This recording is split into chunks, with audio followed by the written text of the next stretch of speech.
बेडकांचा काही उपयोग असतो का तरी? मग त्यांना वाचवायचं कशासाठी? मी तर म्हणतोय सगळी बेडकं पकडायची आणि बाहेरच्या देशाला विकून टाकायची किंवा प्रयोगशाळेत डिसेक्शनसाठी द्यायची. गोव्यात बेडकाला जम्पिंग चिकन असं म्हणतात. बाहेरच्या देशात तर बेडकांच्या पायांचं सूप लोक आवडीने पितात.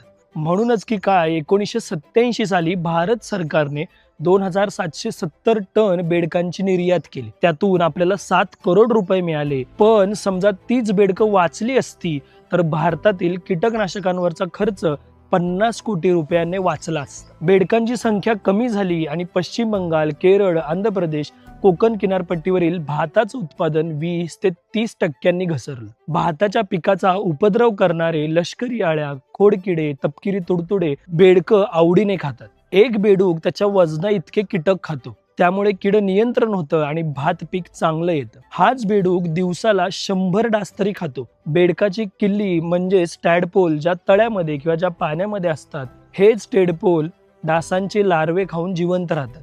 यामुळे मलेरिया आणि डेंग्यू सारख्या भयंकर आजारांचं नियंत्रण होतं.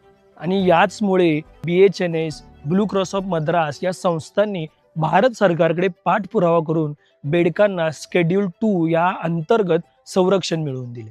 बेडूक थंड रक्ताचे असल्यामुळे माणसांसारखे त्यांना तापमान नियंत्रित करता येत नाही. म्हणून उन्हाळ्यात हेच बेडूक 2 ते 3 फूट खाली माती खोदून राहतात. यालाच शास्त्रीय भाषेत हायबरनेशन किंवा ग्रीष्म सुप्ती असं म्हणतात. जमिनीखाली हृदयाचे ठोके कमी करून आपली चयापचय क्रिया मंद करून बेडूक एनर्जी वाचवतात. शिवाय पावसाळ्यात भरपूर कीटक खाल्ल्याने त्यांच्या शरीरात चरबी तयार असते आणि याच चरबीच्या जोरावर ते जमिनीखाली जगतात. बेडकांची त्वचा ओलसर असते आणि पातळ असते. ह्या त्वचेच्या खाली असंख्य लहान लहान रक्तवाहिन्या असतात, ज्या जमिनीखाली असलेला ऑक्सिजन विरघळून बेडकांना ऑक्सिजन देतात. म्हणजेच बेडूक त्वचेवाटे श्वास घेते. जसा पाऊस पडतो तसा जमिनीत ओलावा तयार होतो.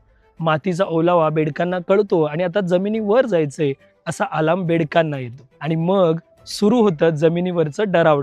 हे डराव फक्त नरच करतात, कारण त्यांना मादीला आकर्षित करायचं असतं आणि पुढची पिढी वाढवायची असते. यातूनच मादी अंडी घालते आणि त्यातूनच पुन्हा प्रवास सुरू होतो बेडकांचा. खरं तर आपल्याला बेडकांची गरज आहे. तर आपण निरीक्षण केल्यानंतर लक्षात येतं की पूर्वीसारखा बेडकांचा आवाज हल्ली येतच नाही. बेडकांच्या अनेक प्रजाती जवळजवळ नष्ट होत आलेत. खरं सांगायचं तर बेडूक नसले तर आपलं सगळ्यात मोठं नुकसान होणार आहे.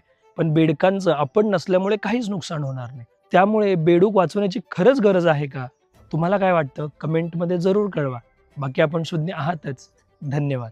आरोग्यम धनसंपदा.